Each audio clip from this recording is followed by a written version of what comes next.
Hey guys, welcome to my review and first impressions of Pokemon Sun and Moon episode 1 and 2. So we got a 1-hour special for Pokemon Sun and Moon, and we start the episode 1 off with Ash already being in the Alola region, which is a surprise because usually we see Ash arrive to the Alola region or to the new region of the new series, but in this series, he's already in Alola. He's already on a vacation. We see Ash's mom with him as well.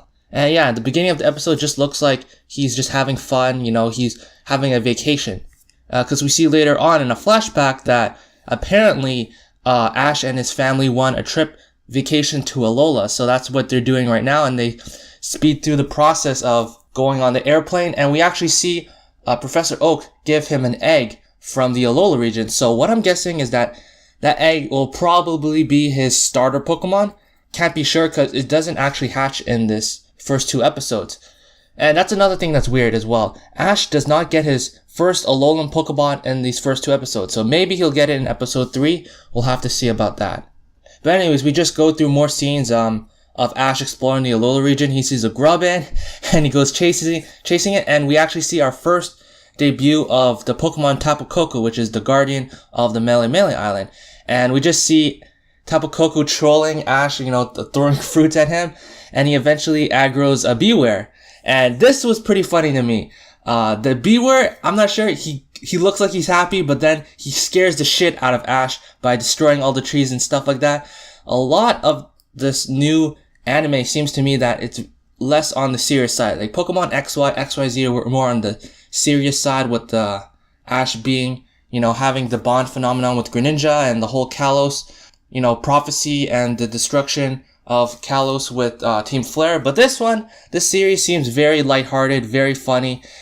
One thing is to note is the animation is very different than from X, Y, and Z. The animation looks fine for me. It's very expressive, the art is very loose, but I just have to get used to Ash's friggin' face because he looks so serious in X, Y, and Z, and in Pokemon Sun and Moon, just a drastic change of art throws me off, so that's something I need to get used to.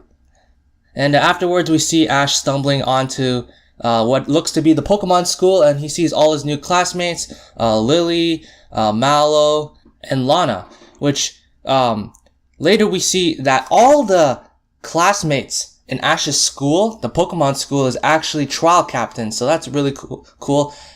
In the games, all these new characters are trial captains, but in the anime, they're just classmates of Ash. And we get to see a little bit of the personalities of the new classmates. Lily is very afraid of Pokemon, it seems. In the games, she's a mystery character, so in the anime, I assume there's going to be some more explaining of why she is afraid of Pokemon. And then later on, we see Ash going into the Pokemon school, and we actually get to see the principal of the school, Samson Oak, which basically looks like a black Professor Oak. And apparently they're cousins, so yeah, Ash is going to be enrolling in the school. They basically say, oh, Ash, you're going to your Pokemon school. You're not going, on a Pokemon adventure anymore. So yeah, Ash is in school. Afterwards, Ash gets introduced to Professor Kukui, but then we get our first encounter of the new bad guys of this series, Team Skull. So we see 3 Team Skull grunts trying to steal one of the students, Kiawe's Charizard. And Ash being Ash, he has to join into the battle. And we do see a bit of battling from Ash's Pikachu. He doesn't look that much weaker, but then again, all the Yungoos and Zubats and Salandites from Team Skull should be really low levels, so I guess it still is a downgrade from X, Y, and Z. And it looks like from all the students, Kiawe is the only one that has a Z-Ring, and we actually should get to see it off later in the battle when he summons his Turtonator and performs the Fire Z move. I can't remember the name, but it basically looks like a giant fireball jutsu.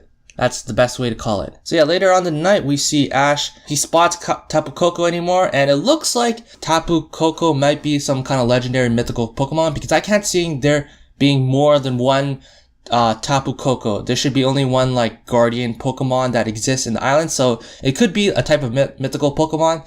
It's not uncommon for Ash to see legendaries or mythical Pokemon early in the series, so probably Tapu Koko is the only one that exists in the Alola region. And we see Ash getting a Z-Ring from Tapu Koko, so obviously we'll be seeing more of him.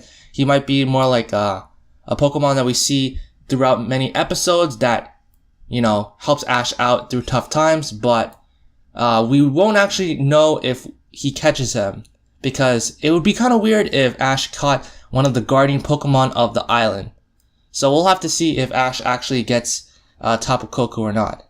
The next episode, we see Ash finally going into his first day of Pokemon school, and I was shocked. There are only 5 students in the friggin' Pokemon school. 5 students. It's not like a class of 20 or 30. It's only a class of 5 students. 4 of them being trial captains, and then the 5th one being Lily, the 6th one being Ash. So this is a really small school. I don't even know how they fund themselves, how this is even a school when you only have like 6 students in total. Like, what the hell is this?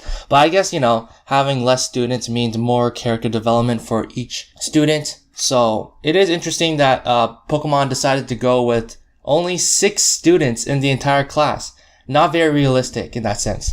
And then Ash, in the next episode, he shows off the Z-Ring. Kiawe is so surprised, since he's the only one that has a Z-Ring in the class, but now Ash has one as well. And he goes off lecturing Ash about, the bond of Pokemon, and Z-Rings, you need to have a strong bond with your Pokemon. It's not to be used lightly. And you can't really tell Ash that. I mean, he has the bond phenomenon with Greninja, so you can't go lecturing Ash about how to bond with Pokemon, how the bond of Pokemon are important. Like, Ash has one of the strongest bonds with his Pokemon than any other trainer. So fast forward to the second day of Pokemon school, and it looks like the students actually gave him like a surprise celebration where each of them are gonna have a type of battle with Ash, and Ash assumes that it's all gonna be Pokemon battles, but it's not. The first one, he actually goes off and does balloon popping, which is kind of silly. And then the second one is a land and sea race with Popplio. And the third one is Tauros riding of Kiawe. And guess what? Ash lost all of them. So yeah, Ash is still a noob in Pokemon battling and in any other type of race at all. Since it's episode 1 and 2, so you have to make Ash lose everything, apparently.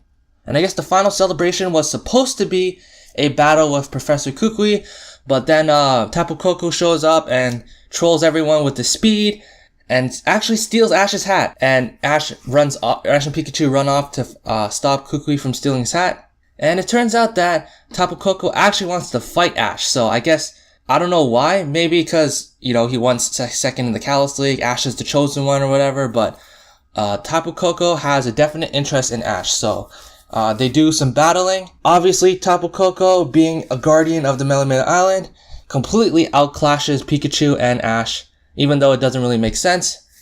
Then again, it is the beginning of the series, so, what can you do about that? And it looks like Tapu Koko actually wants to help Ash because he pushes the Z-Ring button on Ash's wrist and actually shows him the motion of how to perform the electric type Z move, Gigavolt Havoc. And I gotta say, the animation looked really, really nice for this segment. And it looks like Tapu Koko was actually damaged. He had to block himself, and he was actually really surprised about how strong the Z-move was, and eventually he leaves, but we'll probably see him again. So the question lies whether Ash is going to catch Tapu Koko or not. We'll have to see about that. Or is the Alolan egg that he got from Professor Oak going to be his first Pokemon? And yeah, that's how the episode ends. So what are my thoughts?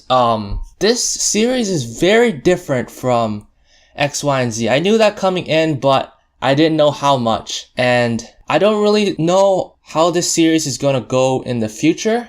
Hopefully the Pokemon School is just a background tool to let Ash go to many adventures around the Alola region. If he just stays in Melemele Island for the most part of the series, it would be very boring. They've focused a lot on the humor and comedy aspect of the shows, but hopefully they'll have some serious moments, because if it's just Ash and his classmates having fun doing some wacky stuff, then I don't know if I can keep watching this series. So yeah, I'll give it the benefit of the doubt. I'll watch a few more episodes and we'll see how it goes. But anyways, thanks for watching. What do you think of episode 1 and 2 of Pokemon Sun and Moon? Do you like the animation? Do you like the art style? Do you like this drastic change the series is going? Let me know down below. Make sure to like and subscribe, and I'll see you guys next time. Peace.